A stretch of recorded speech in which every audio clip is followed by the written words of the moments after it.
Hello everyone, welcome to my channel Ekta voice. तो चलिए नई कहानी को सुनते हैं।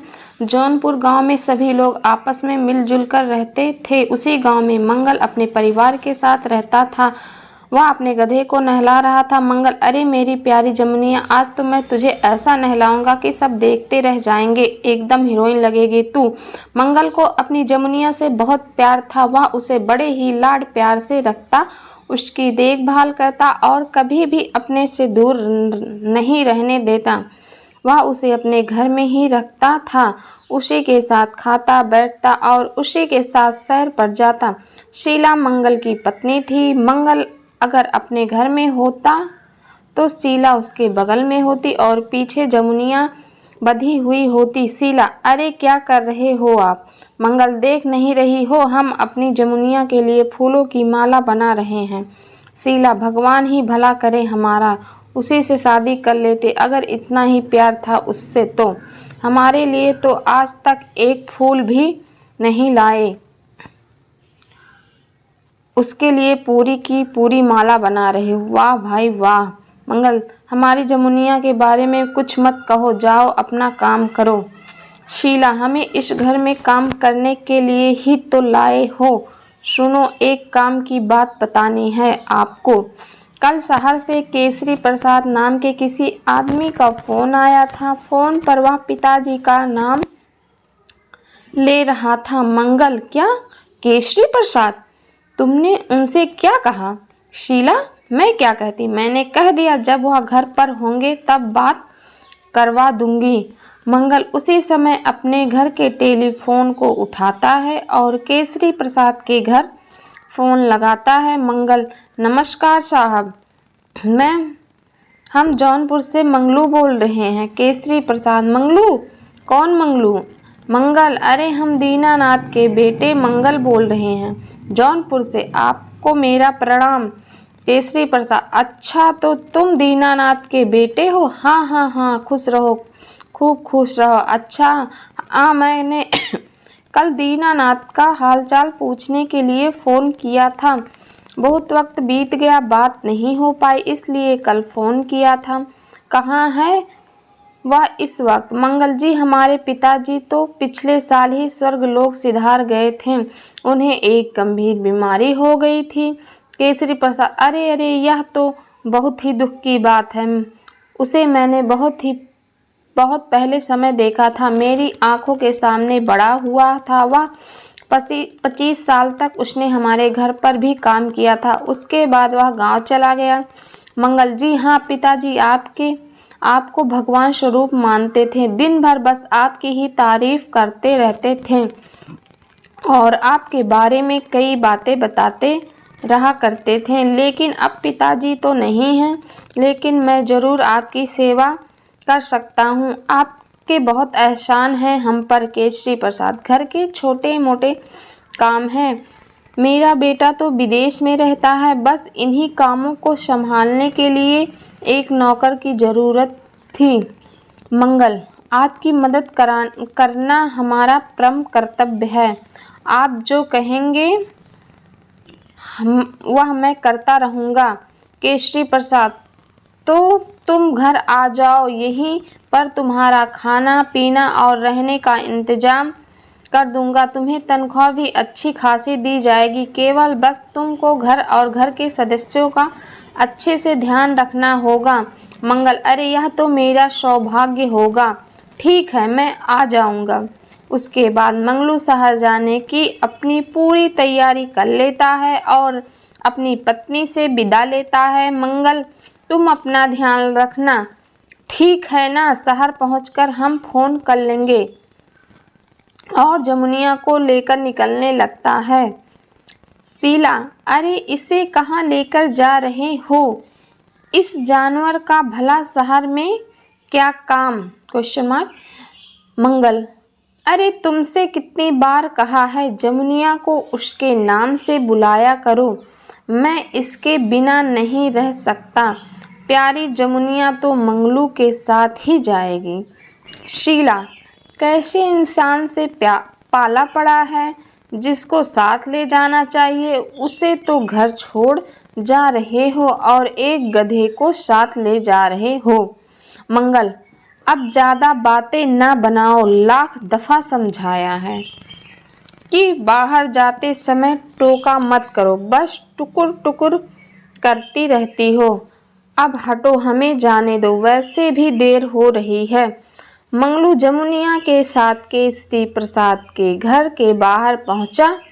वह गधे पर चढ़कर अंदर जाने लगता है, तभी गार्ड उसे रोकता है। गार्ड, अरे भाई रुको रुको, इस गधे पर बैठकर कहाँ घुसे जा रहे हो? कौन हो तुम? हाँ, और कहाँ जाना है? मंगल, जी हमारा नाम मंगलू है, जौनपुर से आए हैं, और यह हमारी प्यारी जमुनिया है। हमें केसरी प्रसाद जी ने बुलाया है, उन्हीं के घर जा रहे हैं। गार्ड, हम कैसे मान लें कि तुम्हें सेठ जी ने बुलाया है, और गधे के साथ तो अंदर नहीं जा सकता है। मंगल, अरे कहा तो है यह गधा नहीं, हमारी प्यारी जमुनिया है। तुम अपनी सेठ को फ़ोन लगाओ। गार्ड तुरंत फ़ोन लगाता है। उसके बाद वह गार्ड मंगल को जमुनिया के साथ अंदर जाने देता है। अंदर जाने के बाद एक घर के सामने 70 वर्षीय बूढ़ा व्यक्ति मंगल का इंतजार कर रहा होता। यदि देखकर मंगल जमुनिया से उतरकर केसरी प्रसाद के पैरों में गिर जाता है। केसरी प्रसाद, अरे नहीं नहीं मंगलू, यह सब क्या कर रहे हो? आओ, हमारे घर में तुम्हारा स्वागत है। तुम जौनपुर से यहाँ तक गधे पर सवार होके आ गए हो। मंगल साहब, यह कोई गधा नहीं, हमारी जमुनिया है। हम इसे बहुत प्यार करते हैं, हम इसके बिना नहीं रह सकते। ओह, का है ना, गांव में हम इसे किसके सहारे छोड़ कर आते, इसलिए हम जहाँ रहेंगे वहीं हमारी जमुनिया भी रहेगी। केसरी प्रसाद, ठीक है, तुम इसके साथ यहाँ रह लो, हम इसके खाने पीने का इंतजाम कर देंगे और रहने का भी एक अच्छा इंतजाम कर देंगे।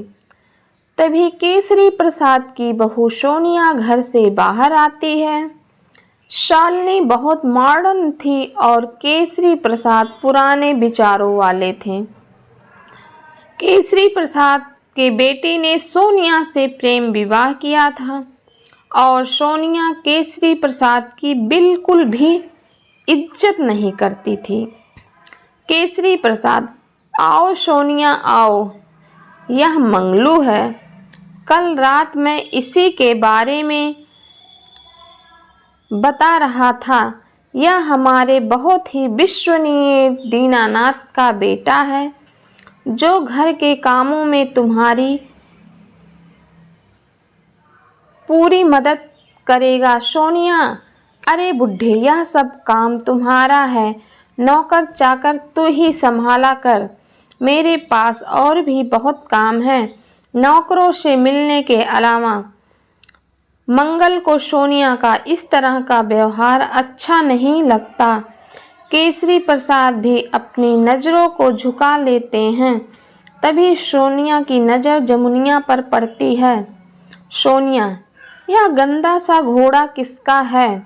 मंगल, नहीं नहीं मेम साहब, यह घोड़ा नहीं, यह तो हमारी प्यारी जमुनिया है। सोनिया, पता नहीं, आज तक तो मैंने किसी जानवर का ऐसा नाम नहीं सुना। व्हाटएवर, इसे तुम मुझसे और मेरे घर से दूर ही रखना। सोनिया मंगल और जमुनिया को देखकर आंखें घुमाती है। जमुनिया भी सोनिया को देखकर उपकाती है। सोनिया, अरे बुढ़े, मैंने कल तुम्हें 1000 रुपये देने को कहा था, अभी तक नहीं दिए, भूलने की बीमारी है क्या? केसरी प्रसाद, बहू अभी देता हूँ, बस तुम मंगलू को उसके रहने का कमरा दिखा दो। सोनिया, मेरे पास तेरी तरह फालतू टाइम नहीं है, बस अब जल्दी से पैसे निकाल दे। सोनिया पूरे एटीट्यूड से पीछे की ओर मुड़कर देखती है। केसरी प्रसाद और मंगल गार्डन की ओर जा रहे थे और जमुनिया भी वहीं घास खा रही थी। जैसे ही सोनिया जाने के लिए आगे मुड़ती है, पीछे से जमुनिया दोनों लातें मारती है। सोनिया गिर जाती है और चिल्लाने लगती है, सोनिया, ओ माय गॉड। तभी केसरी प्रसाद और मंगल पीछे से मुड़कर देखते हैं। जैसे ही वो दोनों देखते हैं कि सोनिया पीछे गिरी हुई है, दोनों झट से भागकर उसके पास जाते हैं। दोनों उसे खड़ा करते हैं। सोनिया, इस पागल जानवर को देखो तो मैं इसे छोड़ूंगी नहीं। हाय, मेरी तो कमर टूट गई। अभी के अभी मैं तुम दोनों को इस घर से निकालती हूँ। मंगल, नहीं नहीं मैडम, जमुनिया को माफ़ कर दीजिए ना। न जाने उसने ऐसा कैसे कर दिया, वरना तो ये कभी ऐसा नहीं करती। मंगल, जमुनिया, यह तूने क्या कर दिया? चल मैडम से माफ़ी मांग। जमुनिया सोनिया को देखकर फिर से उबकाती है। सोनिया उसे गुस्से की नज़रों से देखती है। केसरी प्रसाद सोनिया को घर के अंदर ले जाते हैं। सोनिया किसी तरह से कमर पर हाथ रखकर चल पाती है। अब दूसरा दिन था। मंगल जहाँ रहता है उसी के बगल जमुनिया बधी रहती है। उसी के पास से होकर बाहर जाने का रास्ता था। सोनिया फ़ोन पर बात करती हुई उधर से जा ही रही होती है। सोनिया बिल्कुल बनी ठनी होती है, पार्टी में जाने के लिए तैयार। सोनिया, अरे क्या बताऊं, मेरे ससुर इतने पागल हैं ना। न जाने कौन से गांव से एक नौकर को बुला लिया है। बुढ़ापे में इसकी बुद्धि सठिया गई है। चलो, मैं पार्टी के लिए निकल रही हूँ, तू भी निकल। उस बुढ़े के बारे में बात करके मूड खराब नहीं करना चाहती। तभी जमुनिया अपने पीछे के पैरों से सोनिया के ऊपर मिट्टी उछाल देती है और सोनिया की पूरी ड्रेस खराब हो जाती है। सोनिया, अब मैं इस जानवर को और बर्दाश्त नहीं कर सकती। चल बाहर निकल मेरे घर से। सोनिया के चिल्लाने की आवाज़ सुनकर केसरी प्रसाद और मंगल दोनों घर से बाहर भागते हुए आते हैं। मंगल दौड़कर जमुनिया को संभालता है। वह हिना रही होती है। मंगल, यह तू क्या कर रही है? मंगल, मैडम इसे माफ़ कर दो, कृपया करके इस बार माफ़ कर दो इसे। सोनिया, इसने मेरी आज पूरी ड्रेस खराब कर दी। मेरी ड्रेस कितनी महंगी है, इतने पैसे तो तुमने अपनी पूरी ज़िंदगी में नहीं देखे होंगे। मेरी जूती की नोक के बराबर भी तुम्हारी औकात नहीं है। केसरी प्रसाद, सोनिया, मंगलू बहुत ही ईमानदार और सच्चा आदमी है। तुम उससे इस तरह की बात नहीं कर सकती। सोनिया, अब तो हद ही हो गई। तू अनपढ़ गंवार बूढ़ा और अब मुझे सिखाएगा? तेरी औकात भी इस नौकर के जैसी ही है। मेरा पति तुझे 2 वक्त का खाना नसीब करा देता है, उसे ही बहुत समझ। ज़्यादा मुंह मत चलाया कर। केसरी प्रसाद की आंखें शर्म से झुक जाती हैं। मंगल केसरी प्रसाद को दया भरी नज़रों से देखता है। सोनिया बड़बड़ाती हुई घर के अंदर चली जाती है। मंगल साहब, जमुनिया को माफ़ कर दो, वो तो ऐसा कभी नहीं करती। इस घर में आकर पता नहीं इसे क्या हो गया। केसरी प्रसाद, नहीं मंगलू, कोई गलती नहीं है। वह जब से इस घर में आई है कभी भी उसने मुझे सीधे मुंह से बात नहीं की। ना जाने मैंने कितने सपने सजाए थे कि मैं तो अपनी बहू को अपनी पलकों पर रखूंगा, वह भी मेरी कितनी इज्जत करेगी।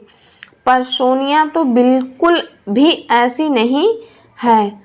मंगल को केसरी प्रसाद के लिए बहुत बुरा लगता है। दूसरा दिन।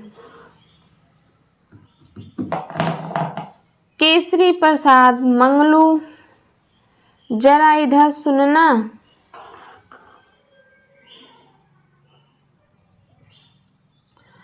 मंगल, जी साहब। केसरी प्रसाद, यह लिफाफा सोनिया के लिए आया है, लो, यह लिफाफा तुम ही उसे दे देना।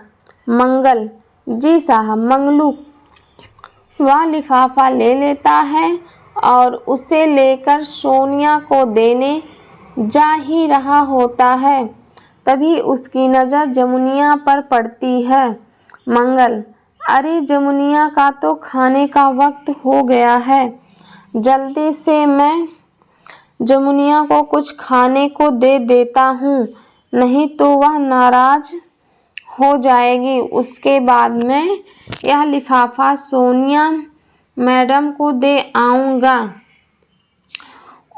वह उस लिफाफे को एक टेबल पर रख देता है जो जमुनिया के पास ही रखी थी। वह जमुनिया के लिए चारा लेने जाता है।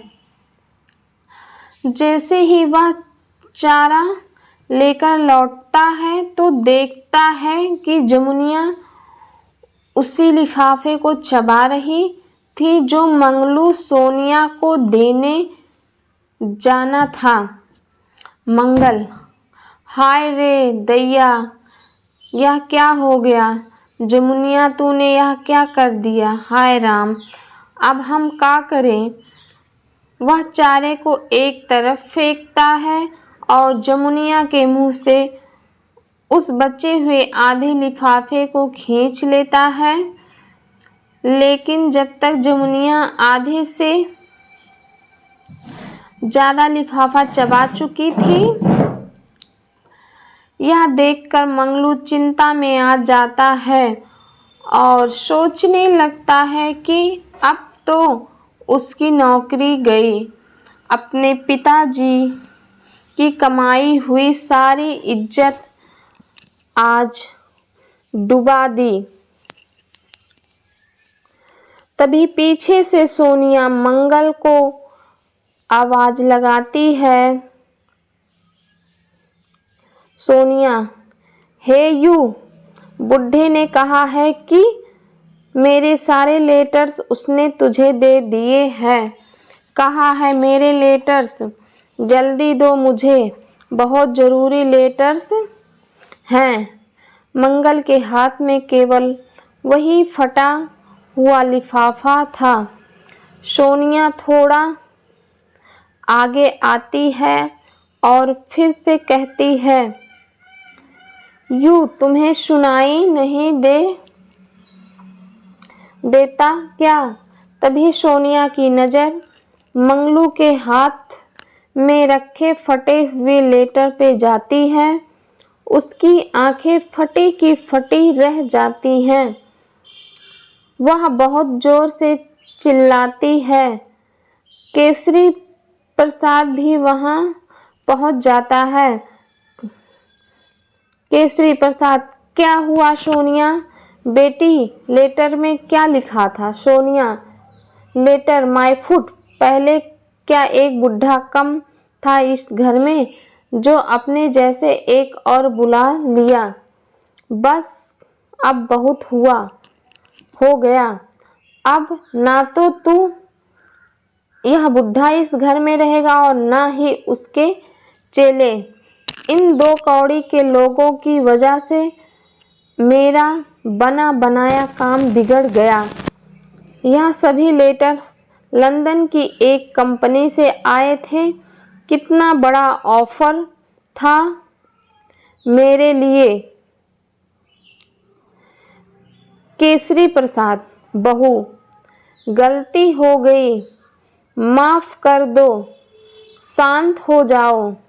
सोनिया, तुम अपना बोरिया बिस्तर बांध लो और यहाँ से जाओ। साहिल को मैं संभाल लूँगी। तुम लोग अभी के अभी इस घर से निकलो।